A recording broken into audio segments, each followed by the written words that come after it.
in ka badan 30 sano ayuu dadka ka qoslin jiray isagoo aanan hadlin. Taageero fara badan ayuuna ku yeeshay caalamka, laakiin dad badan ma oga qofka dhabta ah ee uu yahay Mr Bean. Rowan Atkinson waxa uu ahaa wiil aad u xishood badan. Carruurta ayaana ku cin jiray muuqaalkiisa iyo codkiisa maadaama uu shigshigi jiray.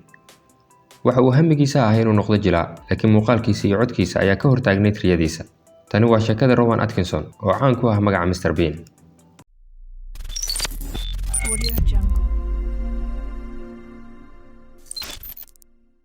Rowan Atkinson waxa uu ku dhashay magaalada Newcastle ee dalka UK sanadkii 1955. Waxa uu ka dhashay qoys danyar, aabihiisna waxa uu ahaa beeraley. Ninkan ayaa shahaadada labaad ee masterka ka qaatay jaamacadda Oxford oo ah mid ka mid ah jaamacadaha ugu tayada badan UK iyo caalamka. Daawade, maxaad is leedahay uu bartay Mr Bean? Dhakhtar, injineer, mise jilaa? Haddii aad ku qiyaasay inuu bartay injineeriyadda, waad saxan tahay. Ninkan ayaa jacayl waaliha u qaaday fanka jilliinka isagoo weligiisba jeclaa inuu noqdo jilaa weyn. Meelo badan oo jilliinka lagu barto ayaa laga soo diiday codkiisa iyo muuqaalkiisa dartood, laakiin taas ma aysan joojin. I try to make up for my lack of funniness within myself. Nasiib wanaag waxa uu si lama filaan ah kaga bogsooday ciladii codka ka haysatay ee shigshiga ahayd, taas oo uu arkay caqabad weyn oo ka hortaagan hamigiisa.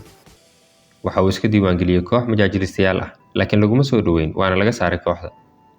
Sidoo kale waxa uu iska diiwaangeliyay barnaamij comedy ah oo ka baxa TV. Mar kale ayaa laga soo ceeriyay sabab ku aadan muuqaalkiisa. Ugu dambeyn waxa uu iska diiwaangeliyay idaacad comedy ahayd. Halkaas ayuuna 10 sano ka shaqeynayay isagoo muuqaalkiisa kala xishoonayay bulshada. Waxa uu halkaas ka helay kalsooni badan ilaa ugu dambeyntii uu jilliinkiisa la tagay television. Shumacaanimadiisa ayaana halkaas ka daarmay.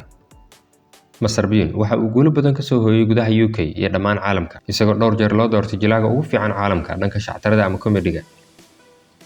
Inkasta oo uu la kulmay caqabado badan, laakiin waxa uu muujiyay in xitaa haddii aanad lahayn muuqaal iyo cod soo jiidasho leh, aad noqon karto aktarka adduunka loogu jecel yahay.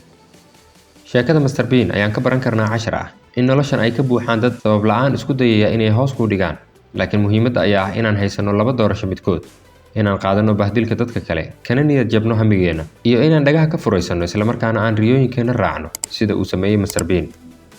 Inaad xaqiijiso riyo aad leedahay waxa ka soo horeeya dhibaatooyin badan, waxayna u baahan tahay dulqaad, dhabar adeeg iyo inaad naftaada ku kalsoonaato.